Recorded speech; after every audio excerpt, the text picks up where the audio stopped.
हमारी व्यवस्था का बाबा साहब डॉक्टर भीमराव अंबेडकर जो संविधान से चाहते थे, उसका असली चौथा पिलर, चौथा स्तंभ मेरे सामने खड़ा है। और देश आज एक बहुत बड़े खतरे से फिर सामना कर रहा है।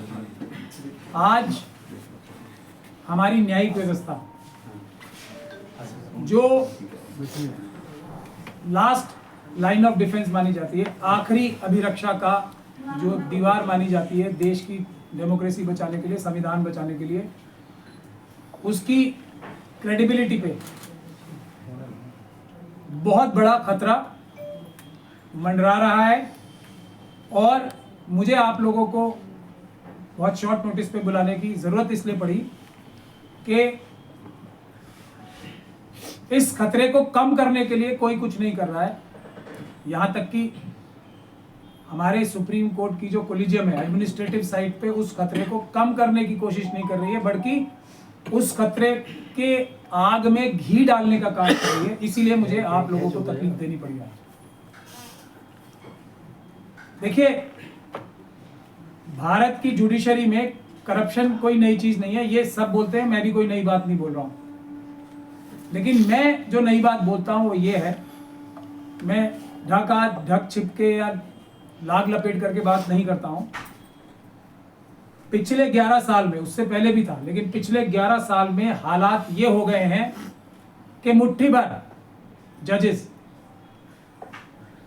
ईमानदार बचे हैं पूरी तरह से, जिन्हें ईमानदार कहा जा सकता है। मुट्ठी भर उंगलियों पे गिने जा सकते हैं, चाहे वो कोई भी देश का हाई कोर्ट हो, चाहे वो हमारे देश का सुप्रीम कोर्ट हो, चाहे हमारे देश का डिस्ट्रिक्ट कोर्ट हो। ये पिछले 11 साल में हुआ है। इससे पहले भी करप्शन थी, बहुत ज्यादा करप्शन भी थी, सब कुछ, राजनीतिक दबाव भी थे, सब कुछ था, लेकिन ये हालत कभी नहीं थी। और इस आपदा में भी अवसर आरएसएस और बीजेपी तलाश रही है। उसका एग्जाम्पल जगदीप धनखड़ साहब से मिल गया, उसका एग्जाम्पल जयराम रमेश साहब से मिल गया। उन्होंने ये करप्शन रोकने के लिए बात नहीं की, कोलिजियम सिस्टम के ऊपर हमला कर दिया। जयराम रमेश साहब ने भी, जिन्हें मैं तो साफ साफ तौर पे मशीनों की वजह से, चुनाव में चोरी करने की मशीनों की वजह से आरएसएस का स्लीपर सेल कहता ही हूं कांग्रेस पार्टी में, और धनखड़ साहब ने उनकी तारीफों पे पुल बांध दिए। तो ये हमला, ये आपदा में अवसर, और इसीलिए मैं सुप्रीम कोर्ट की जो कोलिजियम है उसके अंदर जो लोग हैं, जो हमारे पास भी न्यूज़पेपर के माध्यम से खबरें आ रही हैं कि बहुत सारे लोगों ने, जो कुछ आवाजें थी कोलिजियम के अंदर भी जो ये चाहती थी कि सख्त एक्शन हो, उन आवाजों को मजबूत करने के लिए मैं ये प्रेस कॉन्फ्रेंस कर रहा हूं आज कि आप ही हो, ये समझ लो आप, जो सख्त एक्शन की बात कर रहे हैं। क्योंकि इस आपदा में अवसर मोदी जी और अमित शाह जी वो करने के लिए लेंगे जो चुनाव आयुक्त नियुक्त करने के लिए लिया गया है। यानी कि सरकार जो है जजेस को भी अपॉइंट करने की ताकत अपने पास लेना चाहती है, कोलिजियम सिस्टम को डिस्ट्रॉय करना चाहती है। मैं भी किसी भी ऐसे सिस्टम के पक्ष में नहीं हूं जो ट्रांसपेरेंट ना हो। कोलिजियम सिस्टम की जो सबसे बड़ी खराबी है, उसकी अपॉइंटमेंट ट्रांसपेरेंट नहीं है। लेकिन अगर अमित शाह जी और मोदी जी अपॉइंट करेंगे जजेस, तो उससे भी बेकार जजेस अपॉइंट होंगे, जो आज कोलिजियम सिस्टम से हो रहा है। इसीलिए मैं मजबूर होकर ये प्रेस कॉन्फ्रेंस कर रहा हूं, क्योंकि कोलिजियम सिस्टम के ऊपर बड़ा हमला होने वाला है सरकार की तरफ से, और हम लोग उसको डिफेंड भी नहीं कर पाएंगे जो कोलिजियम सिस्टम को आज डिफेंड कर रहे हैं। हालांकि कोलिजियम सिस्टम में इंप्रूवमेंट होने जरूरी है, रिजर्वेशन हायर जुडिशरी में होनी जरूरी है। तो अब मैं मुद्दे की बात पे आ जाता हूं कि हमारे देश में आज की तारीख में जज बनना, ईमानदार जज बनना बिल्कुल इम्पॉसिबल हो गया है। जिस प्रकार का रवैया सरकार इख्तियार करती है, अगर सुप्रीम कोर्ट का कोलिजियम कोई नॉमिनेशन भेज भी देता है या अपॉइंटमेंट भेज भी देता है तो उसको रोक लेते हैं। अगर उनके मन मुताबिक नहीं होगा, यानी कि अंदाजा क्या लगाया जा सकता है, क्या आदमी सोच सकता है कि जाके अगर सरकार को से अंडरस्टैंडिंग नहीं बनाता है कोई भी जज, तो उसका अपॉइंटमेंट डिले किया जाता है, उसकी सीनियरिटी खत्म कर दी जाती है महीनों तक। ऐसे बहुत सारे एग्जांपल है जहां कुछ जजेस की अपॉइंटमेंट रातों रात कर दी जाती है। तो दोनों अलग अलग बातें हैं ना, टाइम लिमिट होनी चाहिए। हफ्ते के अंदर तो आपको जो भी इन्वेस्टिगेशन करनी है नहीं करनी है, और अपॉइंटमेंट भी तो कोलिजियम तभी करता है जब सभी एजेंसीज की फीडबैक लेने के बाद करता है। तो डिले की जो टैक्टिक्स इस्तेमाल की जाती है वो इसलिए की जाती है आपने देखा होगा ना कि फाइलें कई बार रोक के बैठ जाता है कोई डिपार्टमेंट, तो अब बेचारे जिसकी फाइलें वो भाग भाग के आता है, जनाब बताओ क्या करना है। ये इस प्रक्रिया की वजह से ऐसा हो गया है कि कोई भी जो प्योरली ईमानदार व्यक्ति है, संविधानवादी अम्बेडकरवादी व्यक्ति है, उसका जज बनना ऑलमोस्ट इम्पॉसिबल हो गया है पिछले कुछ सालों में। दूसरा, अगर कोई हिम्मत भी करता है तो जज लोहिया का एग्जाम्पल बार बार दिया जाता है। इसके बावजूद भी कोई हिम्मत करता है तो जज लोहिया का एग्जाम्पल हमारे गलियारों में, कोर्ट्स के गलियारों में जजेस को जज लोहिया के बारे में बार बार याद दिलाया जाता। तो ये हालत है। अब तीसरी चीज एक और है, कुछ हमारे देश में, और वो सही बात है, सेफ हाउसेस हैं। सेफ हाउसेस कैसे? जैसे प्रधानमंत्री का घर है, उसमें कोई रेड नहीं कर सकता, ठीक है। जो हमारे मंत्री हैं, कैबिनेट मिनिस्टर्स हैं, उसमें कोई भी एजेंसी, सुरक्षा एजेंसी रेड नहीं कर सकती।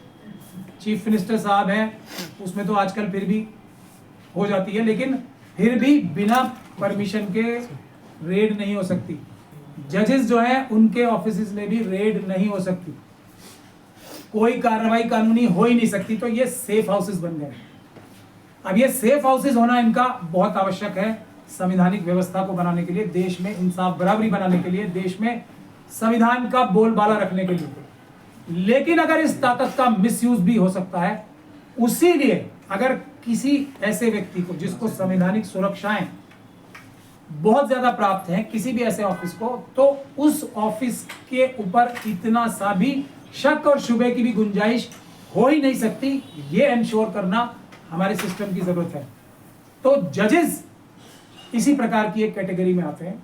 ना उनके ऑफिस में रेड हो सकती है, ना उनके खिलाफ एफआईआर हो सकती है। हाई कोर्ट और सुप्रीम कोर्ट के जजेस, तो ऐसा नहीं है एफआईआर नहीं हो सकती, लेकिन एकदम एफआईआर नहीं हो सकती, चीफ जस्टिस से परमिशन लेनी पड़ती। तो ऐसी जब एक व्यवस्था बनी हुई है, तो जो व्यक्ति ईमानदार है भी, उसको भी दबाव डाल के, क्या उसके यहाँ कोई अच्छी बुरी चीज नहीं रखवाई जा सकती? मैं एक डीसीपी और एक सब इंस्पेक्टर का एग्जांपल देता हूं, मैंने कल भी दिया। अगर एक सब इंस्पेक्टर को डीसीपी साहब कहेंगे ये एक बैग है, जरा तुम चुपचाप अपने घर में रख लो, क्या वो सब इंस्पेक्टर साहब मना कर सकते हैं उसे? तो अगर किसी जज को किसी राजनीतिक व्यक्ति ने बनवाया था अपने दबाव से, अपनी रसूख से, तो क्या वो ये दबाव नहीं बना सकता कि ये सेफ हाउस का प्रयोग मुझे करना है? क्या कोई सुपीरियर जज इस सेफ हाउस की तरह प्रयोग नहीं कर सकता? ये एक एस्पेक्ट है। अब एक और मुद्दा भी है इसमें, यह भी नहीं होना चाहिए कि किसी एक व्यक्ति को निशाना बना लिया जाए और उसकी जो इज्जत की हत्या कर दी जाए, उसके करियर की हत्या कर दी जाए, क्योंकि एक भौकाल बना दिया जाए। ये भी नहीं होना चाहिए। और इन दोनों चीजों का बैलेंस होना चाहिए। और वो बैलेंस कैसे होगा? वो बाबा साहब डॉक्टर भीमराव अंबेडकर को हमें बार बार सलाम इसलिए करना चाहिए क्योंकि उन्होंने ऐसा संविधान बनाया है जिसमें हर एक व्यक्ति के साथ ऑडी ऑल्ट्रम पाल्ट्रम की जो बात है ना, वो जरूरी है। किसी के खिलाफ भी एक्शन तभी हो सकता है जबकि उसको मौका दिया जाए अपनी सफाई पेश करने का। ये बाबा साहब डॉक्टर भीमराव अंबेडकर का एक सबसे बड़ा हमारे एक योगदान है। तो अब जो हालात हुए हैं इस केस में, उसके ऊपर मैं सीधे सीधे आ जाता हूं। और मैं क्यों कह रहा हूं कि कोलिजियम जो है इस वक्त बहुत बड़े दोहराए पे खड़ी है। आज उससे भी बड़ा खतरनाक टाइम है जब 4 सुप्रीम कोर्ट के सिटिंग जजेस ने प्रेस कॉन्फ्रेंस करके बोला था कि हमारे ऊपर दबाव है, जनता आए हमारी रक्षा करे। और मैं इसीलिए भी आज बैठा हूं। जनता को आज उससे भी बड़ी मुसीबत देश पे आन खड़ी हुई है, जुडिशरी पे आन खड़ी हुई है। पता नहीं क्या प्रेशर चल रहा होगा कोलिजियम के ऊपर भी, पता नहीं क्या प्रेशर चल रहा होगा हर तरफ से। इसीलिए जनता को जागरूक होके अब सड़कों पे आना पड़ेगा। सुप्रीम कोर्ट के बाहर भी, दूसरी अदालतों के बाहर भी किसी भी प्रकार का अन्याय नहीं होना चाहिए और किसी भी प्रकार का भ्रष्टाचार भी नहीं होना चाहिए। यह सुनिश्चित करने के लिए जनता को आना चाहिए। तो क्या होना चाहिए इस केस में, मैं अब उस पर आ जाता हूं सीधे सीधे। और क्या गलती की है मेरे हिसाब से कोलिजियम ने, उस पर भी मैं सीधे सीधे आ जाता हूं। पहली चीज, टाइम्स ऑफ इंडिया को मैं कोई ईमानदार पत्रकारिता का माध्यम मानता ही नहीं, बिल्कुल नहीं मानता। मैं ये साफ साफ कह रहा हूं। अगर उन्हें कोई कानूनी कार्रवाई करनी है तो कर ले, मैं उसको मेक गुड करूंगा अपनी स्टेटमेंट को। मैं आप लोगों को टाइम्स ऑफ इंडिया से ज्यादा ईमानदार, ज्यादा पत्रकार मानता हूं। मैं किसी भी टीवी चैनल को, जो मेन स्ट्रीम मीडिया के टीवी चैनल से अब सो कॉल्ड अपने आप को मेन स्ट्रीम कहे जाते हैं, ना उन्हें मैं मेन मानता हूं, ना मेन स्ट्रीम मीडिया मानता हूं। आप लोग हो मेन स्ट्रीम मीडिया, क्योंकि आप लोग सरकार के दबाव के खिलाफ काम कर रहे हैं। वो लोग तो चाटुकारिता कर रहे हैं। जिस टाइम्स ऑफ इंडिया को इतने सारे एडवर्टीजमेंट आते हो, मैं उसको बिल्कुल भी ईमानदार पत्रकारिता वाला मान ही नहीं सकता। सर्कुलेशन मार्केटिंग के माध्यम से बढ़ा लेने से कोई बड़ा जर्नलिस्ट नहीं बन जाता है, बड़ा पत्रक भी या न्यूज़पेपर नहीं बन जाता। उसके बावजूद भी मैं ये बात कह रहा हूं कि ये एक हिट जॉब भी हो सकती है। टाइम्स ऑफ इंडिया ये हिट जॉब भी कर सकता है। यहां तक मेरा दिमाग एकदम साफ है, क्लियर है, कर सकता है। तो जब कोलिजियम को ये सामने ये बात आ गई कि ऐसी न्यूज आ गई, उसके बाद कोलिजियम ने क्या किया, ये देखिए महत्वपूर्ण बात। टाइम्स ऑफ इंडिया ने इतनी डायरेक्ट खबर की है, ये देखिए मैं आपको दिखा रहा हूं, एकदम डायरेक्ट खबर की है, नाम लिख के की है। अब इसके दो आयाम बनते हैं ना सीधे सीधे। पहला, खबर सच्ची है तो तुरंत एक्शन होना चाहिए, और एक्शन क्या होना चाहिए, एफआईआर होनी चाहिए जज साहब के खिलाफ, जस्टिस वर्मा के खिलाफ। तुरंत कोलिजियम सिस्टम को परमिशन देनी चाहिए थी एफआईआर करने की, और इन्वेस्टिगेशन इसमें सीबीआई या कोई एजेंसी नहीं करेगी। इन्वेस्टिगेशन होनी चाहिए एक सिटिंग सुप्रीम कोर्ट के जज की निगरानी में। मगर यहां बात खत्म नहीं हो जाती, ट्रांसपेरेंसी होनी चाहिए इसमें पूरी तरीके से।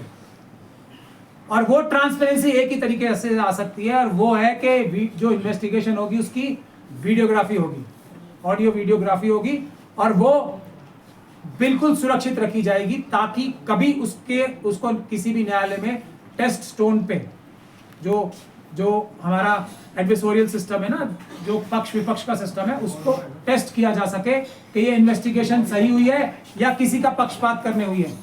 अब दूसरे स्टेप पे चलते हैं। अब हम दूसरे स्टेप पे चलते हैं।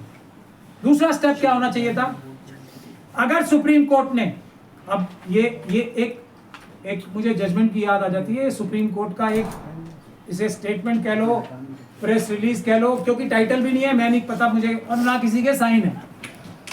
सुप्रीम कोर्ट एक ये पत्रक जारी करती है, एक क्या बोले इसको, दो कुछ कागज पे लिखे हुए चीजें जारी करती है। कोई इसको ऑथेंटिकेट नहीं करता सिवाय इस बात के कि ये वेबसाइट पे डली है। अब आजकल तो हैकिंग का जमाना है ना, तो इसकी ऑथेंटिसिटी होनी चाहिए कोई, वो नहीं है। और इसमें पहला ही सेंटेंस क्या है कोलिजियम की, मैं इसीलिए इस बात की मैं क्रिटिसिज्म कर रहा हूं, there is misinformation and rumours being spread with regard to the incidents at the residence of Justice Yashwant Varma. ये पहला लाइन है इसमें, मिस इन्फॉर्मेशन और रूमर्स। टाइम्स ऑफ इंडिया ने फ्रंट पेज पे न्यूज की है, ना ये मिस इन्फॉर्मेशन हो सकती है, रूमर नहीं हो सकती, क्योंकि उन्होंने रूमर नहीं फैलाई है, उन्होंने डायरेक्ट न्यूज शाया की है। अगर ये मिस इन्फॉर्मेशन है तो टाइम्स ऑफ इंडिया के खिलाफ मेरे ख्याल से देशद्रोह का मुकदमा दर्ज होना चाहिए, क्योंकि इससे देश की संविधान के ऊपर डायरेक्ट हमला है। देश में एक तरीके से न्यायिक व्यवस्था को समाप्त कर देने की, उसकी क्रेडिबिलिटी समाप्त कर देने की, और देश की जनता के मन में भय व्याप्त कर देने की ये साजिश का हिस्सा हो सकता है, मेरा ऐसा मानना है। तो कोलिजियम सिस्टम को या तो जस्टिस वर्मा के खिलाफ परमिशन देनी चाहिए थी एफआईआर कराने की, क्योंकि उनके पास अब कुछ मटेरियल आया होगा। ये भी कहा गया है कि दिल्ली हाई कोर्ट के जो चीफ जस्टिस है, वो इंटरनल कंप्लेंट्स कमेटी जो एक होती है उसके तहत कुछ इन्वेस्टिगेशन की है, तो कुछ तो बात सुप्रीम कोर्ट के कोलिजियम के पास थी जिससे उन्होंने इसे मिस इन्फॉर्मेशन लिखा। तो इतनी बड़ी घटना को टाइम्स ऑफ इंडिया के खिलाफ एफआईआर दर्ज क्यों नहीं कराई, क्यों नहीं दूध का दूध और पानी का पानी कर दिया? इससे शक पैदा होता है जस्टिस वर्मा के खिलाफ, और जस्टिस वर्मा और पूरे देश के पूरे न्यायिक सिस्टम पे, हमारे कोलिजियम पे शक पैदा होता है टाइम्स ऑफ इंडिया के खिलाफ एफआईआर ना कराने की वजह से। इससे यह साबित नजर आता है, ऐसी एक इमेज बनती है कि टाइम्स ऑफ इंडिया जो है उसकी बात में कहीं ना कहीं कुछ सच्चाई है। और इंसिडेंट का क्या मतलब है? इंसिडेंट ही था अगर वो तो सिर्फ आग लगी थी। आग लगना कौन सा इंसिडेंट होता है जिसके लिए कोलिजियम बैठेगी? अगर उससे कुछ ज्यादा है तो फिर क्या होना चाहिए, जो हमारी, और मैं भी कोई यहां बैठ के अपने ही खिलाफ नहीं बोल सकता कि मैं भी एक फरमान जारी कर दूं, जैसे उसके बाद साल्वे साहब, हाँ जैसे साल्वे साहब वगैरह ने फरमान जारी कर दिया है अर्नब गोस्वामी जी के चैनल पे और सबसे पहले एनडीटीवी पे जाके फरमान ही जारी कर दिया है, मतलब ये भी गलत है। तो क्या इन्वेस्टिगेशन होनी चाहिए? पहली चीज, क्या वहां पे कैश मिला है या नहीं मिला है, और उसकी सबसे अच्छा तरीका वही होता है, कोई भी हाईकोर्ट का जज ऐसा नहीं है जिसके घर के बाद सीसीटीवी कैमरा नहीं लगाओ, दूध का दूध और पानी का पानी हो जाएगा। अगर सीसीटीवी कैमरा छुपाया गया या उसमें से वीडियो या वो चलता नहीं पाया गया या उसकी कुछ हार्ड डिस्क में गड़बड़ी पाई गई, तो शक सीधा सीधा ये जाएगा कि इसमें धांधली हुई है, छुपाया गया है। ये प्रिजम्पशंस हैं जो देश की जनता को करने से कोई भी नहीं रोक सकता, दुनिया में कोई नहीं रोक सकता। अगर वो सीसीटीवी कैमरा की रिकॉर्डिंग या तो गायब होती है या तो वो काम नहीं कर रही होती या वो खराब हो जाती है या टूट जाती है, हम बहुत सारे केसेस ऐसे देखते हैं। तो इससे सीधा सीधा शक जाएगा जस्टिस वर्मा के खिलाफ और कोलिजियम के भी खिलाफ। तो इसीलिए पहली चीज होनी चाहिए, मिला है या नहीं मिला है। क्या ये, दूसरी बात, क्या ये जस्टिस वर्मा का पैसा था या नहीं था? दूसरी बात, क्या किसी ने ये प्लान किया था? क्या उनके ऊपर ये हिट जॉब भी हो सकती है? इन सब की इन्वेस्टिगेशन होनी चाहिए। क्या किसका पैसा था, इसकी भी इन्वेस्टिगेशन होनी चाहिए और फ्री एंड फेयर होनी चाहिए। अगर ऐसा नहीं, ये भी नहीं होना चाहिए कि इनको स्केपगोट बना दे। अब मैं अपनी जाती बात पे आ जाता हूं, मैं चाहे सही समझता हूं या गलत समझता हूं, मैं ये मानता हूं कि दिल्ली हाईकोर्ट में मुट्ठी भर ईमानदार जजेस हैं जो पूरी तरीके से ईमानदार कहे जा सकते हैं। तो उसमें से मैं जस्टिस वर्मा को भी एक मानता था और मेरी बहुत फजीहत हुई है पिछले 2-3 दिन में, क्योंकि हमारे लॉयर्स में डिस्कशन होते थे ना, मैं इनको ईमानदार जज बोलता था, आज भी समझता हूं, क्योंकि किसी को भी बगैर ट्रायल के कंडेम कर देना मैं फिर गलती मानता हूं। और जस्टिस वर्मा की तरफ से ये मैं बात बोल रहा हूं कि जस्टिस वर्मा का कोई हितैषी है तो उसको एफआईआर टाइम्स ऑफ इंडिया के खिलाफ करानी चाहिए, दूध का दूध पानी का पानी करने। तो मुझे ताने मिल रहे हैं कि ये ले लो अपने, इनको ईमानदार जज बोलते थे आप। तो मेरा ये कहना है कि अगर ऐसे ईमानदार जजेस भी हो सकते हैं, अगर ये इसकी बात में रत्ती भर भी सच्चाई है, तो आप सब लोग, देश के सारे लोग अंदाजा लगा सकते हैं कि मेरा जैसा व्यक्ति अगर किसी को ईमानदार समझ रहा था और उसके बारे में इतना सा भी सच्चाई है इस बात में, तो बाकी सब जजेस क्या कर रहे होंगे, क्या नहीं कर रहे होंगे। हाई कोर्ट के जजेस, डिस्ट्रिक्ट कोर्ट के जजेस, सुप्रीम कोर्ट के जजेस, आप लोग खुद अंदाजा लगा लो। और ये इसी भ्रांति को दूर करने के लिए कोलिजियम की जिम्मेदारी है कि इसमें तुरंत निष्पक्ष जो है इन्वेस्टिगेशन कराई जाए। लेकिन जो सुप्रीम कोर्ट ने किया है, अब ट्रांसफर क्या होता है, हमने तो दसियों केसों में देखा है, हमने ऐसे केसेस में भी देखा है जिसमें पुलिस स्टेशन में किसी की हत्या कर दी गई तो हमने लाइन हाजिर कर दिया। लाइन हाजिर का मतलब होता है बेईमानी, मैं साफ साफ तौर पे बोल रहा हूं। लाइन हाजिर का मतलब होता है जो सुपीरियर ऑफिशियल्स हैं सरकारी महकमे के, पुलिस ऑफिशियल्स, वो डायरेक्टली उस अफसर को बचाने के लिए काम कर रहे हैं। ट्रांसफर का मतलब सिर्फ और सिर्फ एक होता है, क्योंकि जज की ड्यूटी, चाहे देश के सुदूर कोनों में, कुछ लोग, हमारे विद्वान लोग ये भी बोल रहे हैं कि इलाहाबाद हाईकोर्ट में नहीं करना चाहिए था ट्रांसफर, उन्हें मिजोरम हाईकोर्ट में करना चाहिए था, अरुणाचल हाईकोर्ट में करना चाहिए था, ये भी विद्वान लोग बोल रहे हैं। कुछ पता नहीं कैसे विद्वान लोग हैं। क्या अरुणाचल में संविधान के हिसाब से न्याय करना आवश्यक नहीं है? वहां क्या कम स्टैंडर्ड है हाईकोर्ट के जज का? क्या उसका कोई अलग क्राइटेरिया होता है? मुझे शर्म आती है ऐसी सोच पे, मुझे सच में शर्म आती है ऐसी सोच पे। तुरंत प्रभाव से कम वर्क तो विड्रॉ होना चाहिए। पहला काम एफआईआर का होता है और कोई तरीका नहीं है, इन्वेस्टिगेशन के अलावा कोई तरीका नहीं है, ना जस्टिस वर्मा को दोषी ठहराने का, ना उन्हें क्लीन चिट देने का, ना उन्हें इनोसेंट ठहराने का, कोई तरीका नहीं। और अगर यह तरीका फॉलो नहीं हुआ, इसका मतलब बेईमानी ही बेईमानी है, हर तरफ बेईमानी है जो यह तरीका फॉलो नहीं करती, कोई भी हो चाहे इसमें। आज वो वक्त आ गया है। अगर हम ये नहीं बोलेंगे, अगर हम किसी भी दबाव में आके ये नहीं बोलेंगे, तो हम भी देश के साथ वफादारी नहीं कर रहे, हम भी ईमान वाले अम्बेडकरवादी नहीं है। कोई नहीं। हमने कल एक जगह मेरी बहस हो रही थी तो ये कहा जा रहा था कि गालिब जो है, उन्होंने एक शेर कहा था, गधे ने तुम्हें लात मारी तो क्या तुम भी गधे को लात मारोगे? तो मैंने वहां भी यही कहा था कि जस्टिस वर्मा की तरफ से एक एफआईआर होनी चाहिए, तो मना किया था, इसका जवाब ही नहीं देना चाहिए, रिलैक्स, इग्नोर, अवॉइड। ये कौन सी मानसिकता है? यही काम तो मोदी जी कर रहे हैं। हमारी क्यों कोई जाति दुश्मनी है मोदी जी से क्या? कोई हमारी घर का लड़ाई है उनसे क्या? हम मोदी जी को तो बुरा कहें, अमित शाह जी को तो बुरा कहें, और वही काम अगर कोई हमारा प्रिय व्यक्ति कर ले जिसको हम ईमानदार समझते हैं, तो उसको कहें कि नहीं नहीं इसके साथ ऐसा नहीं होना चाहिए। तो हमसे बड़ा बेईमान भी फिर कोई नहीं है दुनिया में। हम लोग बेईमान नहीं है। अगर मोदी जी के खिलाफ हम दुनिया भर की बातें करते हैं तो, और उनकी बात पे भी नहीं हम यकीन करते, जैसे हम बोलते हैं ना, मोदी जी ने बोला 56 इंच की छाती है, तो हम बोलते हैं खुल के झूठ बोल रहे हैं। सुब्रमण्यम स्वामी जी की नाम ले लेके बोलते हैं मोदी जी झूठ बोल रहे हैं, चाइना ने 4000 किलोमीटर जगह चुराई है, बोलते हैं ना, उनकी डिग्री झूठी है। मैं ही इंटरव्यू दे रहा हूं रोज, 99.9% वो झूठ बोल रहे हैं, उनकी डिग्री नकली लगती है। और अब हमारे व्यक्ति की बात आ गई तो हम क्या, नहीं नहीं जी ऐसी बात नहीं है। ये बेईमानी नहीं, ये वाली बात सुपर बेईमानी है। एक भी व्यक्ति जो इस तरह की बात कर रहा है, जो हम में से अपने बनता है, जो ये बनता है कि हम आरएसएस और बीजेपी के खिलाफ हैं, हम संविधानवादी हैं, वो उन लोगों से भी बुरा है जो आरएसएस और बीजेपी के खुले समर्थक हैं। मैं ये भी कहने के लिए आज आप लोगों को बुलाया, वो उनसे भी बड़ा बेईमान है, क्योंकि वो तो कम से कम खुल के कह रहे हैं ना हम बेईमान हैं, हम आरएसएस और बीजेपी के ही साथ हैं। हम लोग अपने आप को ईमानदार भी बन रहे हैं, ये भी बन रहे हैं, हम इतना बड़ा खतरा मोल ले रहे हैं। महमूद प्राचा साहब कह रहे हैं मेरे ऑफिस में रेड हो गई, मैंने झेली क्योंकि मैं ईमानदार हूं, लेकिन जस्टिस वर्मा के खिलाफ ऐसे नहीं होना चाहिए।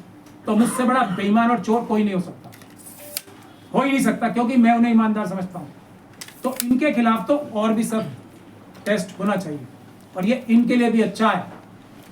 ये इस देश की सच्चाई है। अगर देश की जनता अब भी नहीं जागी तो देश जो है, और अब सरकार को मौका मिल गया, collegium collegium collegium collegium collegium, Modi ji और अमित शाह जी का कोलिजियम बन के जब जज अपॉइंट करेगा तो वो इससे भी बुरे जज साबित होंगे, मैं ये लिख के दे सकता हूं।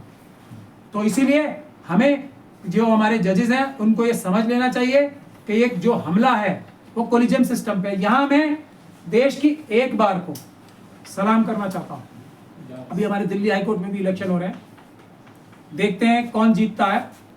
और अगर उसने यही स्टैंड नहीं लिया, सबसे बड़ी जिम्मेदारी है बार एसोसिएशन के प्रेसिडेंट की भी। अभी मुझे सुप्रीम कोर्ट के हमारे बार एसोसिएशन के प्रेसिडेंट हैं, कपिल सिब्बल साहब है शायद उनका नाम, है ना, वो बड़ी मीठी मीठी बातें कर रहे हैं, ऐसे बात कर रहे हैं जैसे कि किसी तरीके से बचा के ले जाऊं मैं, ऐसी बातें कर रहे हैं वो। ये दुर्भाग्य की बात है, वो धोखा दे रहे हैं देश की जुडिशरी को भी और देश की न्यायिक व्यवस्था को धोखा दे रहे हैं कपिल सिब्बल साहब भी। हम लोगों के दिल एक बार फिर तोड़ दिए। जो उन्होंने चंद्रचूड़ साहब की शान में कविता पढ़ी थी ना, उससे भी बड़ा दिल तोड़ा है उन्होंने। अब ये जो ढुलमुल रवैया इख्तियार करके ये होती है बात इलाहाबाद हाईकोर्ट की। सीधे सीधे बोल दिया, अगर कोई व्यक्ति गलत है तो इलाहाबाद हाईकोर्ट डस्टबिन नहीं है। इलाहाबाद हाईकोर्ट डस्टबिन नहीं है। इलाहाबाद हाईकोर्ट अगर देखा जाए तो दिल्ली हाईकोर्ट से भी बड़ी बार है, और ये सही है उनकी बात। दिल्ली हाईकोर्ट में कितने जजेस होते हैं और वहां कितने जजेस होते हैं, वहां वो कितनी पॉपुलेशन को हैंडल करते हैं, कितने लोगों को न्याय दिलाते हैं, और दिल्ली के लोग जो जजेस हैं कितने लोगों को न्याय दिलाते हैं। बिल्कुल सही बात है। ये स्टैंड जो बार एसोसिएशन नहीं लेगी तो फिर हमें वही शक होता है कि बार एसोसिएशन के जो जीते हुए नेता आते हैं वो भी वैसे ही होते हैं। अभी मनन कुमार मिश्रा जी के लिए भी अभी हमारे यहाँ तो प्रदर्शन भी हुए थे। ये बार एडवोकेट्स एक्ट को जो अमेंडमेंट बिल आया था उस पे तो इतने प्रदर्शन भी हुए, मनन कुमार मिश्रा जी के खिलाफ भी लोग एकदम तैयार हो गए थे लड़ने के लिए। तो मैं सैल्यूट करता हूं इलाहाबाद हाईकोर्ट की बार एसोसिएशन का। पूरा देश को लीड करें आप, इलाहाबाद हाईकोर्ट की बार एसोसिएशन। मेरा ये नम्र निवेदन है, इलाहाबाद हाईकोर्ट लीड ले इसमें। हम सब आपके पीछे वर्कर्स की तरह काम करेंगे। हम यहाँ दिल्ली हाईकोर्ट में भी यही कराएंगे, कोई भी जीत के आ जाए हम लोग यही काम कराएंगे। इस पे न्यूट्रल इन्वेस्टिगेशन होनी चाहिए, क्योंकि बार बेंच की मदर कही जाती है। हम लोग जो वकील हैं वो जजेस की माँ के रूप में माने जाते हैं, हम में से ही जाते हैं जजेस। तो माँ का काम है बच्चों को सुधार के रखना, और जो नहीं सुधारेगा वो बेईमान है, वो बार एसोसिएशन भी बेईमान है। हमें ये कहने में कोई शक और शुबे की गुंजाइश नहीं है। कपिल सिब्बल साहब को इस पे जरा संज्ञान लेना चाहिए, वो नहीं ले पाएंगे ऐसा मेरा शक है। और मैं दुआ करता हूँ, रोजे में ही दुआ कर रहा हूँ कि मेरा ये शक कपिल सिब्बल साहब के सामने के लिए जो मेरा है कि वो नहीं करेंगे कुछ, ये झूठा साबित हो जाए। लेकिन मेरा शक है, मेरी दुआ जीतनी चाहिए, मेरा शक हारना चाहिए, ऐसी भी मैं दुआ करता हूँ। अब नेक्स्ट बात पे आ जाते हैं हम। होने दो, लंबी जरूरी है। अब इसमें एक और काम भी हो रहा है, ये भी हो रहा है, कवर अप है ये सब। अब बोला ये जा रहा है कि वो फायर वाले ये बोल रहे हैं कि ऐसा कुछ हमने स्टेटमेंट नहीं दिया। ये कवर अप की तरफ लोगों का शक बढ़ता है। सिर्फ सीसीटीवी फुटेज निकाल के दिखानी चाहिए देश की जनता को, अदरवाइज जज लोया के जैसे सबूत छुपाए गए। जैसे रफाइल का केस आपको पता है सबको, जो हमारे गोगोई साहब राज्यसभा के मेंबर बन गए, वो उसकी बेंच लीड कर रहे थे और बहुत एक अच्छे माने वाले 2 जजेस भी उनके साथ थे। उसमें क्या कहा गया है कि सीएजी रिपोर्ट ने क्लीन चिट दी है रफाइल में, और सीएजी रिपोर्ट तब एग्जिस्टेंस में ही नहीं आई थी, ठीक है। और ये 3 जजेस ने अलग अलग बैठ के इस निष्कर्ष पे पहुंचे थे कि सीएजी जज क्यों रफाइल में क्या हुआ था। मैं भी बाबरी मस्जिद की तो बात ही नहीं कर रहा, बाबरी मस्जिद के केस की, रफाइल में क्या हुआ। 3 सुप्रीम कोर्ट के जजेस ने ये बोला अपनी जजमेंट में, और इसीलिए जजमेंट को क्रिटिसाइज कर रहे हैं कि सीएजी रिपोर्ट ने क्लीन चिट दी है। तो तीनों ने अलग अलग जजमेंट बैठते हुए लिखी होगी ना, और सीएजी की रिपोर्ट ही नहीं आई थी, तो एक कवर अप भी नहीं चलेगा। ये है आज की स्थिति। एक आखिरी बात करके मैं अपनी बात को समाप्त करूंगा। ये जो जुडिशरी में करप्शन हो रहा है उसका एक सबसे बड़ा टूल है ये सीनियर डेजिग्नेशन का जरिया। ये देख लीजिए, लेटेस्ट एक जज साहब हैं, उन्होंने एक ऑर्डर कर दिया एक जज के बारे, हमारे सीनियर एडवोकेट के बारे में, इंदु मल्होत्रा, ये क्या नाम है इनका, ऋषि मल्होत्रा साहब के बारे में, कि इन्होंने अपने जूनियर के ऊपर ही मतलब सारा ठीकरा फोड़ दिया, जबकि जूनियर बेचारा ठीक काम कर रहा था। इन्होंने ही उससे बोला था कि एफिडेविट में लिख दो। खैर इनको भी नोटिस दिया है कि तुम्हारा वो ले लेंगे सिर्फ। और जो ईमानदार वकील हैं उनके ऑफिस में 15-15 घंटे की रेड होती है, एक के नहीं, मेरे ही नहीं, सिर्फ बहुत सारे। क्यों? क्योंकि तुमने एक विटनेस से बात कर ली। ये लूटामारी हो रही है, डकैतियां हो रही हैं, रोज इल्जाम लग रहे हैं कि ये जो अभी सीनियर डेजिग्नेट हुए पैसे देके गए, उसमें सब रिलैक्स्ड हैं। तो ये सीनियर डेजिग्नेशन का जो सिस्टम है ये खत्म होना चाहिए। कोई सीनियर जूनियर नहीं होना चाहिए। क्या होता है सीनियर जूनियर? मेरा ऐसा मानना है और मेरी ये एक्सपीरियंस भी है, जो नॉन डेजिग्नेटेड लॉयर्स होते हैं ना, अगर उसी ब्रैकेट में देखा जाए, वो 90% से भी ज्यादा परसेंटेज उनकी ऐसी देखी जाती है जो सीनियर डेजिग्नेटेड से, जो उस ब्रैकेट के लोग होते हैं, अपने एक्सपीरियंस वाले, उस फील्ड के माहिर जो माने जाते हैं, वो 90% से ज्यादा जो जिनके पास सीनियर डेजिग्नेशन नहीं होती ना, जो सीनियर वकील नहीं होते, उनसे बहुत ज्यादा अक्लमंद होते हैं, बहुत ज्यादा समझदार होते हैं। ये कोर्ट में रोज हम देखते हैं, जिनके पास छोटा कोर्ट होता है वो लंबे कोर्ट वालों से बहुत कम समझदार होते हैं। ये मैं तो रोज देखता हूँ और सब देखते हैं। लेकिन फेस वैल्यू है, ये फेस वैल्यू क्या होती है भाई साहब? कोई बहन जी आप बताएंगे फेस वैल्यू क्या होती है? शक्ल में ऐसी क्या बात है जो किताब में, जो संविधान में नहीं है? फेस वैल्यू से रिलीफ मिलते हैं, ये है सिस्टम। ये संविधान की धारा जो आर्टिकल 14 है उसी के खिलाफ है ना। एक को बड़ा बताते हैं सब जज मिलके कि ये आदमी अच्छा जज है, वकील है, तो उसकी तरफदारी तो ऑटोमेटिक हो गई ना फिर। तो ये बिल्कुल बंद होना चाहिए, सीनियर डेजिग्नेशन बंद होना चाहिए, क्योंकि ये एक भ्रष्टाचार का मीडियम बन गया। ये भूल जाइए जो डेजिग्नेट होता था पुराने टाइम में, कोई सिस्टम था इनविटेशन से या जिससे भी, इनविटेशन से भी नहीं होना चाहिए। ये सिस्टम ही गलत है। वकील सब बराबर, देश के नागरिक सब बराबर। मुझे बस यही कहना था। बहुत बहुत धन्यवाद आप लोगों का। अब आप कोई भी सवाल पूछना चाहें इस बारे में।